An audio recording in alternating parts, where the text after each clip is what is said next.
नमस्कार. विदर्भ मध्ये आपले स्वागत आहे.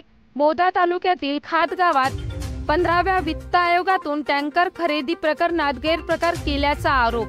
मोदा खात येथे 15व्या वित्त आयोगातून टँकर खरेदी प्रकरणात गैरप्रकार केल्याचे आरोप राजकुमार मोतीराम ठवकर, माजी सभापती पंचायत समिती मोदा खात सर्कल यांनी खंड विकास अधिकारी पंचायत समिती मोदा यांना तसेच उपाध्यक्ष जिल्हा परिषद नागपूर तथा सभापती पंचायत समिती मोदा यांना लेखी तक्रारीतून केली आहे व तक्रारीमध्ये म्हटले आहे की मोदा खात येथे उन्हाळ्यात पाणी टंचाई भासू नये व गोरगरीब जनतेस त्यांचा लाभ व्हावा या उदात्त हेतूने जिल्हा परिषद मार्फत ग्रामीण पाणी पुरवठा विभागाकडून टँकर खरेदी अर्थसहाय्य मंजूर करण्यात आले होते व त्या माध्यमातून टँकर सुद्धा खरेदी करून त्यांचे लोकार्पण करण्यात आले.